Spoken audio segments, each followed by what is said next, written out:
Hey guys, be sure and check out the My Ambitions as a Writer blog, where I, the Mrs. Morgan you know, Kate Morgan, shares my many opinions, stands with women everywhere, and stays rough and rugged addressing the mass public. Visit themorganyouknow.com/blog. Enjoy!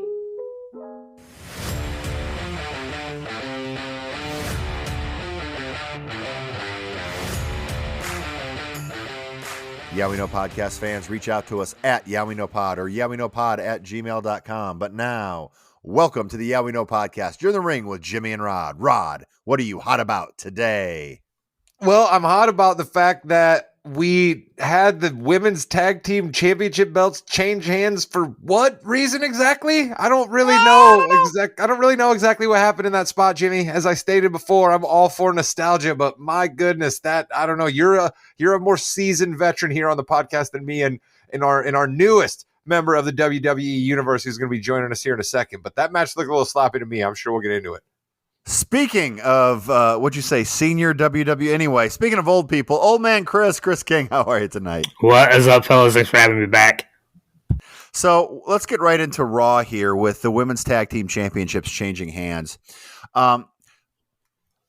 When you are a wrestler and you wrestle 3 times a week for 10, 15 years, you got everything down. It's like riding a bike. But when you do get older, you need to get back in the swing of things a little bit more. And Lita, as I think we saw on Raw, needs a couple more house shows to get ready for WrestleMania. She's just not there timing wise yet. You saw a lot of stuff that she was waiting on. She wasn't as crisp as she should be. And granted, she hasn't wrestled for a while. She's done a lot of other things. I don't think this was the time to do that. I think this might have been a good time to maybe even get her pinned by the Party Crashers there and set up something else down the road. But we didn't get that. She can still do her lead assault, which is nice. Actually looked a lot better than I thought it was going to after watching that match. Chris King, I know Rod's going to have a lot to say as well, but Chris, what are your thoughts about them? Because we all predicted that this would happen. That we all predicted on our text thread there was definitely going to be a title change last night on Raw. Chris, what do you think about the match, and where do we go from here? Yeah, it really showed how much we knew, right? Listen, I enjoyed it because I'm old. I remember when Lita and Trish were wrestling in their prime. I enjoyed that time frame of the WWE. So I enjoyed it. I do agree with you. I think Lita needs another match or so to really be in much better form for WrestleMania. I am surprised that they changed the belts, but there hasn't been much belt changing as of late except for, well, really, the U.S. title, and that's been in Theory's hands for a while now. So they needed someone to lose a belt, and who better than the Party Crashers to lose? Rod, a lot of botches, a lot of just sloppiness all around. Trish Stratus came back. People were kind of excited. Where do you think this is going? I mean, we have 3 members of Damage Control, essentially, right? And we just reintroduced Trish Stratus. So then that leads me to believe that maybe you're thinking about some sort of a 6-person match. Then why do the belts have to change hands? Then you could also convince me that every year around Mania, a belt will go to someone else because then it's going to change back at Mania and we need to have a changeover happen. But if we're to believe that the fall of the bloodline is upon us, the way that everyone else on this podcast continues to keep saying is going to happen at WrestleMania, and if you avid listeners have listened closely, I have not necessarily predicted that. I don't know.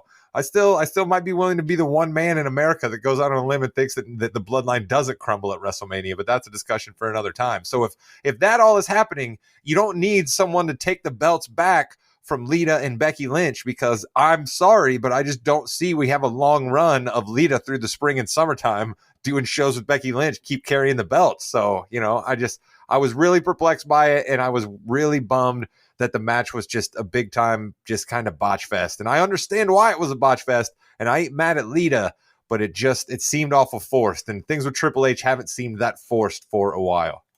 Well, I think you saw a lot of Vince McMahon in this show as well, giving some thoughts and pointers. I want to talk about with Lita needing some warm-up matches to go. Cody Rhodes had an unbelievable warm-up match, because that's what you need to do. The women's division needs a Chad Gable. And honestly, Chad Gable would probably be fantastic for that as well to get people ready, because Chad Gable is one of the best wrestlers that we have. He has his place, and he knows what his place is, and he's doing the best he can. Rod, I believe you're a big Chad Gable fan, mostly because your name right now is Chad Gable in our chat. But I believe I also called him Mr. Monday Night Raw with his partner Otis, because the Alpha Academy, like you said, Jivy, is just game to do what you need them to do, and they have good matches every time they do it, especially Gable. He's such a tactician in the ring, and he's powerful enough that you believe any of the moves as well. Yeah, I just think that those are the people that you need. Now, Otis is going to be on the Maximum Male Models to see what happens there. Who knows? But Chris King. Otis has a good track record messing with the ladies, though, right? We get some fun storylines with Otis and the ladies. He had the whole Mandy Rose thing for a while. She who shall not be named. Yeah, Mandy Rose. That's and true. Otis. Sorry. Don't come at me, WWE. I'm sorry. Yeah. Oh, we got a flag, Chris. Uh-oh. We're in trouble. Yeah, no, it was by far match of the night, and it was a spectacular match at that. Those two guys are great wrestlers. It reminded me of an old school type of match. It was a lot of chest slapping, grappling, suplexes, super suplexes, inverted suplexes, power bomb. I mean, it was crazy. The Cody cutter off the rope, it was insane. It was great. I loved every minute, especially Cody helping Otis find his lady friend up in the stands. And then, of course, Cody mentions that he and Roman Reigns have not been in the ring at the same time, and that will be happening very shortly. So we'll see what happens there. Is anybody going to wrestle on SmackDown on Friday, Jimmy, with all this other stuff they're settling up? That's again, is Vince talking? Is Vince making some things? Because as we said, this Lesnar almost thing is happening. That was a crappy segment. Oh my God, was that a long segment for no reason? You knew what was going to happen. From the day one, that is a Vince McMahon segment, because he loves throwing up or spitting in people's faces. He loves giants. I get that not every match can be 5 stars, guys. I get it. I understand. Even on WrestleMania, you got to have some junkyard dog Harley race matches. Okay, from back in the day, Chris, you'll remember that one. I believe JYD just taking shots. 30th birthday party there. No, not even shots, but. This is going to be a 3-minute match that no one really cares about. This segment was 3 times as long as that match is going to be, Chris, and I did not like it at all. Yeah, no, that whole segment was just trash, really. I mean, and you're right, it lasted, 22 minutes maybe, and it lasted 21 minutes too long for the most part. It was just bad. The one little stint that I did enjoy was the Muscle Man dance. That was the first thing that I really actually laughed and enjoyed that Bray Wyatt's done. Oh, Rod, talk about that. No, I don't want to talk about that, because here's the thing. I think I made a solemn promise on this, right? Exactly. Bob, it's tough when we give Bob too much of a microphone. All right. It's tough when we give Bob too much of a microphone. If we're doing the Hurt Business, let's get the Hurt Business back together so that MVP can talk for Bob Lashley and he doesn't have to do 20-minute segments with Brock Lesnar, okay? But I also, Jimmy, said that I didn't want to talk about Bray Wyatt unless he wrestles. He had a decent match, but let's not go crazy at Royal Rumble, and then we haven't seen him wrestle anybody since. So, I mean, until he wrestles somebody again, Bray Wyatt, do your Funhouse games, because why not? And we have found out who the host of WrestleMania is going to be, and he is The Miz. Vince McMahon is doing a lot with creative, guys. I'm just letting you know that right now. I'm sorry. I don't really care. Hopefully it's going to be kind of a nothing, but I think he's going to get hurt by somebody. Listen, it's just transitioning The Miz into the second phase of his career where he will just no longer be wrestling and he will just be basically a mouthpiece and manager and, secondary, tertiary, 50ary, if that's even a word, figure in the WWE. We thought that Edge and Balor were going to have a match at Mania. It looks like they are going to have that match after the Bloodline did. I sort of missed that. Are we getting any stipulations on that, Jim, or are they just going to have a straight up match? We've got 4 or 5 weeks to go. I think we'll continue to see what's going on with that. I would assume there'd be something that comes up on that one, because it's just kind of random to have those two just wrestle at Mania. But I do want to talk about the Bloodline a little bit here. They are still moving along with the storyline. What's Jay going to do? They had an okay match. It was not as good as I thought it was going to be against the Street Profits, but really this match was to set up Kevin Owens coming in breaking things up and saying, I don't need any help, which of course will lead to him needing help from Sami Zayn to then go to Mania to get those tag team champions.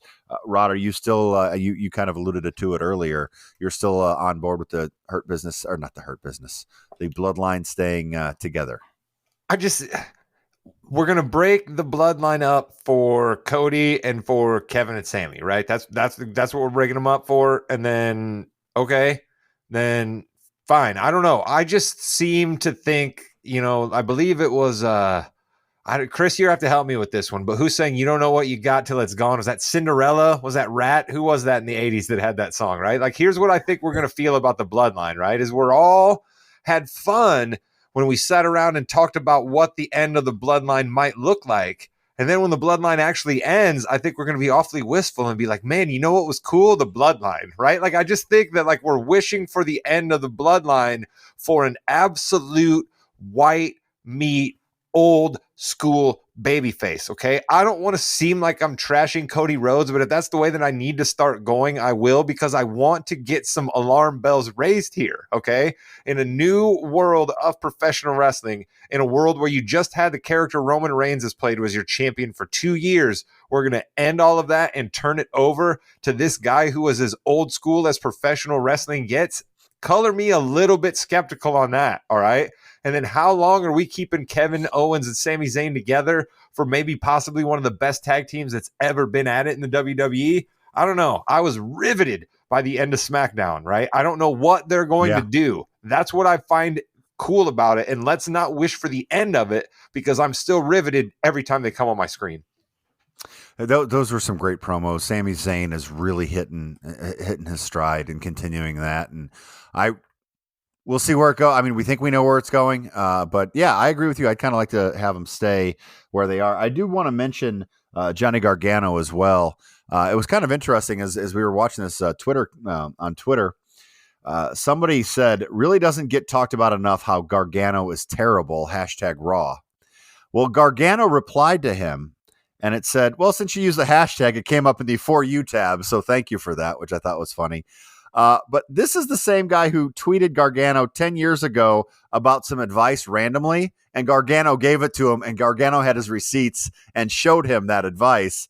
So I just think that's kind of interesting that owning some people there. I don't know. It just came up. No, listen, that Gargano. is, but you know what you just did, Jimmy? You opened the door real quick for a thing we like to do on this podcast that we'll do just 45 seconds on real quick, but we call it our mid-card check-in. Jimmy, how excited were you to see our guy, L.A. Knight, lose regular style in the middle of the ring to Kofi Kingston? Yeah, not great. Not great at all. I think you texted me on that, and you didn't even mention his name, I don't think. I knew what we were talking about. Everyone has their role to play, and right now his role is not to win matches. Unfortunately, I think he's got the look. He's good in the ring. He's got a great personality. He's got a catchphrase. I really don't see, maybe he's not as tall as they want him to be, but not everyone can win every match. I'm going to be positive on this one, Chris. What are your thoughts on L.A. Knight? I'm still not sold. Wrong. I'm just not yet. But I just haven't seen enough of him. He did impress me in that Bray Wyatt match. I think he was the most impressive thing about that Bray Wyatt match. But he doesn't move the needle for me yet. What I really want to see is Rod's boy Boogs. I want to see more of that guy. Doesn't everybody, baby? You know Boogs and Elias are fighting at WrestleMania. Oh, they have to fight at WrestleMania. Guitar on a pole match for that. So WrestleMania card is basically where it was last week. With not really any changes. We got Seth and Logan Paul. That's going to happen for sure.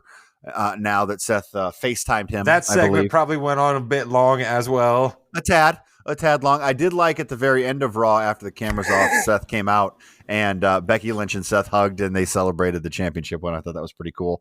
And I guess we just kind of glossed over it, but Trish Stratus is back. She's going to probably wrestle at WrestleMania, I would assume, in that 6-person tag team match. Okay, sure, let's go for it. Why not? I'm just right? gonna say it So- still looks fabulous. Trish Stratus still looks absolutely fabulous. My goodness, I couldn't believe she still looked that good when she came running down to the ring. The years have been kind to Trish Stratus. Speaking of the years being kind, Chris King, what do you have for us before we head out?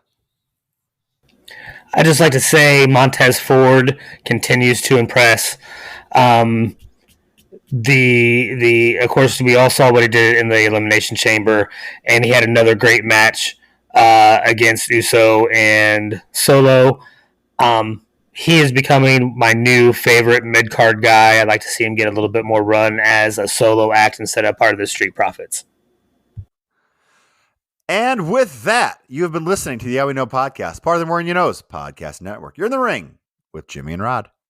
Continuing my ongoing gimmick of liking to talk about the broadcasting team in the WWE, can we get a well-being check on Pat McAfee? We had a huge to-do about him coming down to the ring and calling the Royal Rumble, and then we've heard nada about Mr. McAfee. When is he coming back? Is he coming back? Or is he literally just going to show up and do main events? I don't know. Maybe somebody could put out a press release about the future of the guy who gets maybe the third or fourth biggest pop of anybody on your roster in the WWE. I don't know. Just a little helpful advice from your guy, Rod.